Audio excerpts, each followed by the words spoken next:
Going on, Jerome's. So your Minnesota Vikings are the franchise of UDFA superstars.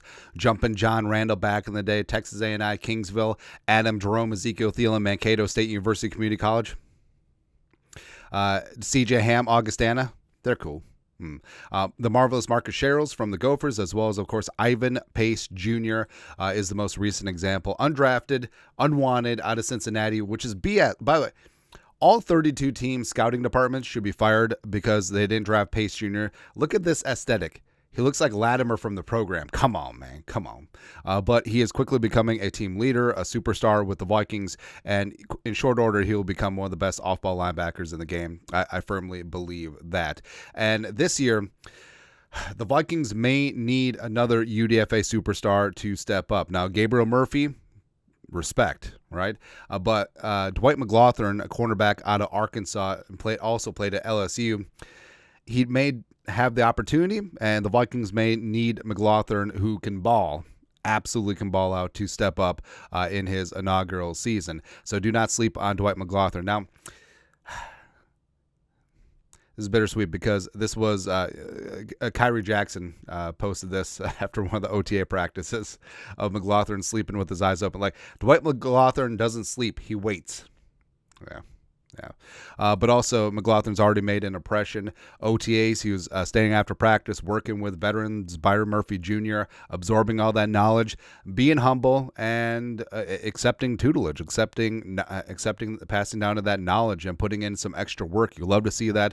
First off, you love to see that from McGlothern. Also, you love to see that from Murphy, who, I mean, he's a veteran, and McGlothern is taking a look his job, looking to take his job. Murph is in the final year of his contract, but paying it forward for the guys that have helped him, that's awesome. That's awesome, man. I love it. And McGlothern's been doing the same in training camp so far. And, the Vikings, of course, with the tragic and untimely death of Kyrie Jackson, also with the Mekhi Blackman torn ACL in the first practice, Shaq Griffin ankle injury second practice, still TBD, the severity of that, but even though the Vikings brought back Duke Shelley and they signed Kobe Francis from the Texans, another friggin' Texan, former Texan, from on the Vikings defense. But McGlothern, he has a real chance to shoot up the depth chart. Now, hasn't gotten the time of day yet, mainly working with the threes, a little bit with the twos, but I think that he's a guy, once we get into the meat of training camp, once we get into joint practices, once we get into night practice, once we get into preseason, he's a guy that certainly could separate himself. So let's talk about Dwight McGlothern today. Background. 22 years young, 6'2", $185, former three-star recruit from Spring, Texas. Took his talents to Baton Rouge. Played 2 years at LSU. That's the wrong graphic. Nailed it. He actually wore number 2 after Justin friggin' Jefferson. Actually, so in college teams, since you literally have like 100 guys on the team, it's so funny that there's a lot of guys share numbers, an offense and defense guy. It's just so funny how that works out sometimes. But mainly a backup at LSU, showed some flashes, but was a 4-star recruit in the transfer portal, which is a thing. Ended up at Arkansas. Woo pig, suey. And he was really fantastic for his 2 years in Fayetteville. 2023, 20 tackles, 6 passes broken up, 3 interceptions, a 51.2 quarterback rating when thrown at, which is, I don't have a notebook. Good. It's pretty damn good. Also, 0 goose egg D'Angelo Russell penalties in 2023. He had 10 in 2022, so he certainly cleaned up that aspect of his game. 91.8 PFF coverage grade, which is best in the FBS. He did miss 3 games due to concussion. Combine-wise, didn't test the greatest, especially in the jumps, and was sort of whatever in speed, plus a little bit light for a corner, but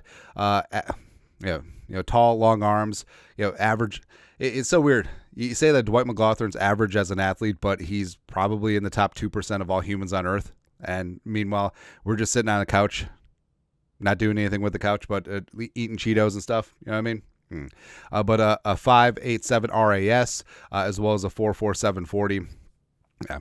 And then getting into his draft profile from Lance Zierlein. So projected rounds 5 through 6. So if he had been drafted, I don't think anyone would have batted an eye.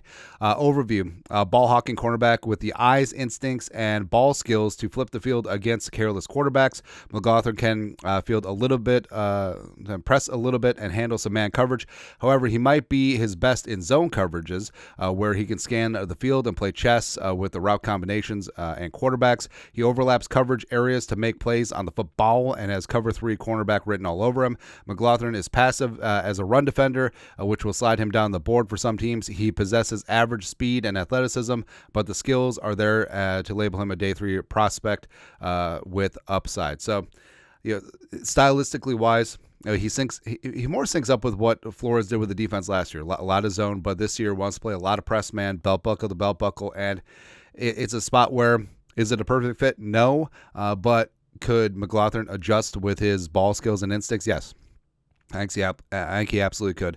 So he's a ball-hawking alpha male, tall, long-armed, active hands, does get off blocks, pattern recognition like Zerline mentioned, looks good in space, and also improved precipitously going from LSU to Arkansas, was an absolute stud for the Razorbacks.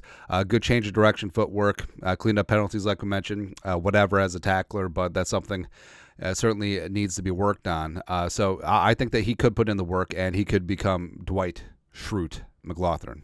Also, you don't meet many Dwights anymore. I was talking with the wife the other day. It's like, it's going to be so weird in 50 years. It's going to be like, hey, let's go over to Grandpa Braden's house.